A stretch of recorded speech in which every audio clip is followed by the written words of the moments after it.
Give a character sketch of dairy. Dairy का चरित्र चित्रण दीजिए। हेलो माय डियर स्टूडेंट्स, इस वीडियो में class 12th chapter 6 on the face of it के करेक्टर स्केच को देखने जा रहे हैं। अगर आपने इसकी समरी सारांश हिंदी में नहीं देखा है तो डिस्क्रिप्शन बॉक्स में लिंक पड़ी है, जाकर देख लीजिएगा। और मिस्टर लैम्ब के चरित्र चित्रण को भी नहीं देखा है तो उसकी भी लिंक पड़ी है, जाकर देख लीजिएगा। ये दोनों कैरेक्टर स्केच बहुत महत्वपूर्ण है।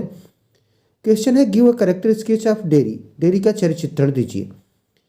हेडिंग डालेंगे बर्निंग ऑफ हिज फेस, चेहरे का जलना, उसके चेहरे का जलना।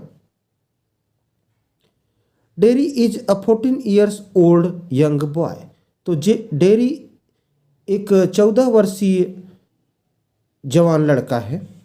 Accidentally acid spilled and burnt one side of his face. तो गलती से तेजाब छलक गया और उसके चेहरे का एक हिस्सा जल गया। हेडिंग डालेंगे पेसिमिस्टिक। पेसिमिस्टिक एक निराशावादी। His ugly look made him a pessimistic. उसके भद्दे लुक ने उसे निराशावादी बना दिया।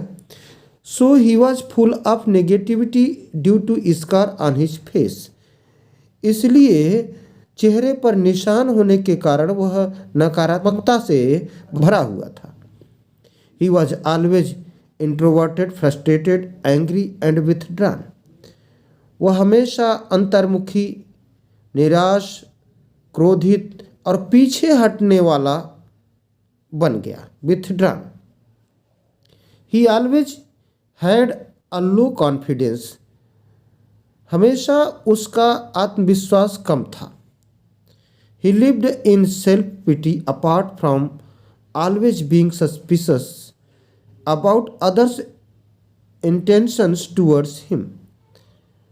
तो वह अपने दूसरों के प्रति इरादों के बारे में हमेशा संदेह करने वाला, दुखी रहता था। नेक्स्ट हेडिंग है wants to live alone.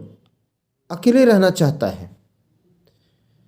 After one side of his face got burnt by acid he wants to live alone.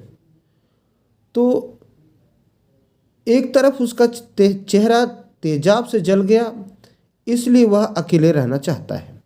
He wants to stay away from people who constantly remind him of his ugliness. वह ऐसे लोगों से दूर रहना चाहता है जो उसे लगातार उसकी कुरूपता की याद दिलाते हैं।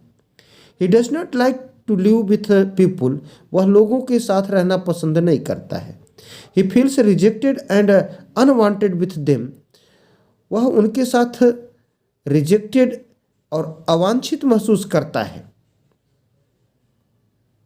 नेक्स्ट हेडिंग है कॉन्टैक्ट विथ लैम्ब। तो लैम्ब से उसकी जब मुलाकात होती है। He was walking through mister Lamb's garden.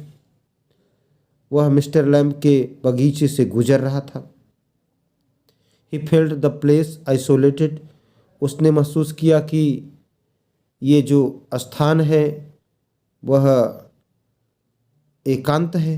So he got into the garden by climbing over the wall. इसलिए वह दीवार पर, बाउंड्री वॉल पर चढ़कर बगीचे में घुस गया। इन दिस वे, इस प्रकार, ही गॉट इनटू हिज कॉन्टैक्ट। इस प्रकार वह उसके संपर्क में, लैम्ब के संपर्क में डेरी आ गया। Thanks for watching me.